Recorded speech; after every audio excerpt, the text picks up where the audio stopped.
Open টি-20তে Sabbir Rahman দেখাচ্ছেন নিজের batting ঝলক। হ্যাঁ দর্শক, আজকের ম্যাচেও খেলেছেন বাংলাদেশের ম্যাচ জয়ী ইনিংস।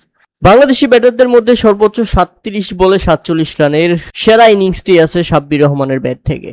তার এই ইনিংসে ভর করেই বাংলাদেশ শেষ পর্যন্ত জিতে গেছে 10 বল হাতে রেখে।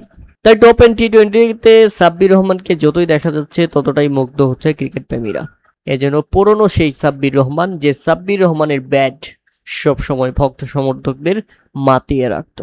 তবে তার আগে বল হাতে চমক দেখিয়েছেন মোহাম্মদ রুবেল। 4 ওভার বোলিং করে মাত্র 21 রান খরচায় এই বোলার তুলে নিয়েছেন 5 উইকেট, রীতিমতো বিধ্বস্ত করে দিয়েছেন নর্দার্ন টেরিটরি স্ট্রাইকারকে। তাই তো অ্যান্টি স্ট্রাইক নির্ধারিত 20 ওভার ব্যাটিং করে 9 উইকেট হারিয়ে 143 রানের মধ্যে থেমে যায়। আর 144 রানের জবাবে ব্যাটিং করতে নেমে বাংলাদেশের শুরুটা মোটেও ভালো ছিল না। তবে সেখান থেকে সাব্বির রহমান একা টেনে নিয়ে গেছেন বাংলাদেশকে আরও একবার, এবং শেষ পর্যন্ত বাংলাদেশ জয় পেয়েছে 10 বল হাতে রেখেই। আর এদিকে চমক দেখিয়েছেন বোলার রুবেল। বললাম, ইতিমধ্যে 6 ম্যাচে 20 উইকেট নেওয়ার কীর্তি করেছেন তিনি। রীতিমতো মিস্ট্রি স্পিনার, যাকে বোঝার ক্ষমতা ব্যাটারদের এখন পর্যন্ত হয়নি, সেটাই প্রমাণ পাওয়া যাচ্ছে প্রত্যেকটা ম্যাচে।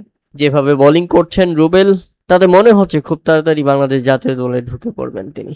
সেই সাথে সাব্বির রহমানের জন্য তৈরি হয়েছে দারুণ সম্ভাবনা।